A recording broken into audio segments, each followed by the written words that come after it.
Hello friends, so today in this video we will be going through the first two problems from the latest LeetCode bi-weekly contest 59. So let's start. The first problem is to find out the minimum time to type words using special typewriter. So as you can see, you are given that you are having a typewriter which is of this circular format. So A, B, C, D and so on till Z, and then it rounds up to A again. Now what you are given here is that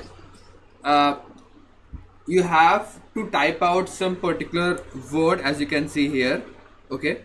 And what the problem also gives you that in one step you start from this typewriter at the character A. Now at each second you have two options. You can either press that particular typewriter button, you can either use one or like A, sorry, or what you can do here is just move down to a clockwise character or an anti-clockwise character. So if you are at A, you can go to B in 1 second, or you can go from A till Z in 1 second, or you can then go from Z to Y in 1 second, and so on. So you just have to tell that how much time it requires you to type out the particular word. Now to understand it more, what you can do here is just draw out this whole circle. Then I'm not writing on all the characters, but just writing down for some simplicity. What you can see here is, let's assume that I have the particular characters A, B, C, D only. C, D, E, F, G and H. Now if you start at A, okay, so let's assume that you want to type A at first. So you just required 1 second to just press that button and you will get A. Now if you want to get to C, there are two options. You can get to C like this, or you can get to C like this.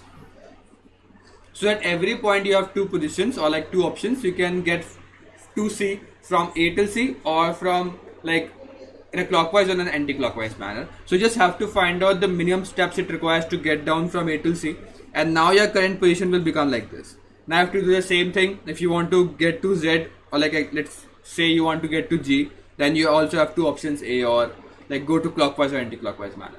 And that's the whole logic. You just have to keep on adding that, and we'll go down to the code part to even make it more clear. So what we are doing here is just find out the length. We'll first find out the length of the whole word, then total is the total number of steps it requires. Then there are two characters from C1 till C2. This CH is actually the current character you want, so we are starting on the A character, so this is A character. Then we have to iterate over all the characters in the word array, as you can see. Then what will happen here is that you have two characters.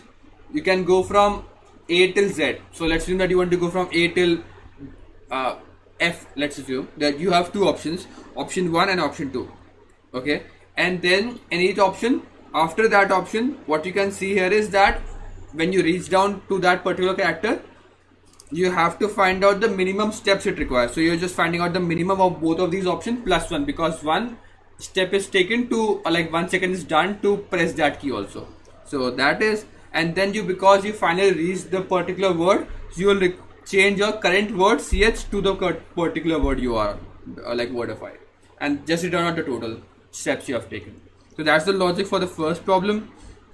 The second problem is maximum matrix sum. It actually gives you that you have an n cross n matrix, and there are some negative as well as positive numbers in this matrix. Now in what you can do here is that you can multiply any two adjacent numbers by -1. So you can change the sign of two adjacent numbers, and you have to, like, you can do this operation any number of times, and you have to just return out how much is the maximum value of the addition of all the numbers you can get after any number of operation on this matrix. So you can also see here is that let's remove this out first. Okay, the canvas, yeah. So as you can see, let's assume I have a matrix, let's assume like this, and it has 4 rows and 4 columns.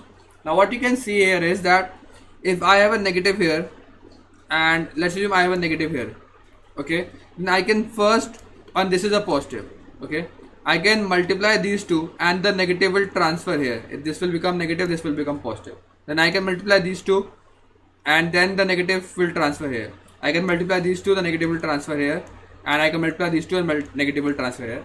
It means that I can transfer all the negatives in any way, and as simple as that I just want that all my negatives should be even. If they are even, then we can just somehow pair all the negatives out, and then we just have to add all the total numbers in this matrix. If the negatives are odd, the number of negative number are odd, then obviously one negative will be remaining obviously in all the cases. And because you want to maximize the total sum of this whole matrix, you want the negative number to be on the number which is as minimum as possible. I hope you get the point, because putting the negative on the minimum number is the optimal way. But there is one catch. Let's assume that some number is 0. If there is some number which is 0, you take all the negatives and multiply it with 0 and it will disappear. So there's a base case, or like there's a catch in this problem, is that if you find out any 0 also, then try, and it doesn't matter how many negatives you have, you just take out all the negatives to the 0 and you just have to add all the numbers. So you just have to count out how many zeros are there and how many negatives are there. If there are any zeros, then remove out all the negatives, just add out all the numbers. If there is no 0, then you have to see that if the negatives are odd or even. If they're odd, then what you do, you'll have to put the negative on the smallest number as possible, else you have to put the negative. If there are even negatives, then just add all the numbers. So that's the logic for the second problem. What you can do here is just first find out the minimum of all the numbers. I am finding out the minimum, and also total number of negatives, total negatives and zeros. Iterate over the whole matrix. Keep on adding all the numbers in the absolute value, because we don't care about the negatives here. And also we'll find out if there is some negative number, how many zeros are there, and we have to also find out the minimum of all these numbers. Now if there are some zeros, or if the negatives are even, we just print out a total summation, because there is no negative to subtract out. But if the negatives are odd, what we'll have to do here is that we'll subtract out the most minimum number. What it actually means that, let's assume I have a matrix and I just want to put the negative number on the most smallest number. So what I will do here is, I have first added all the numbers. Here are some numbers 1, 2, 4, 5, 10, 100. Let's assume this is the most negative number. We'll first find out the sum of all the numbers, and it turns out to be, let's assume, 1000. Then I know that this number, this total summation consists 1.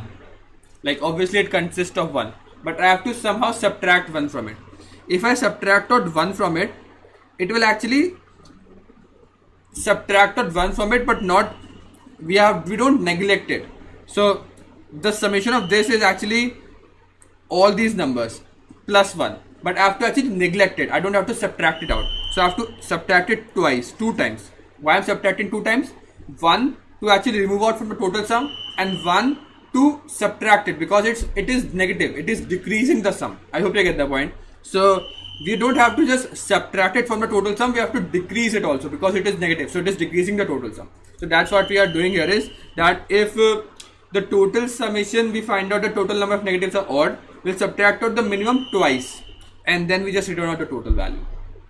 I hope you understand the logic and the code part for both the two problems. If you still have any doubts, you can mention down. I will see you next one. Till then, keep coding and bye.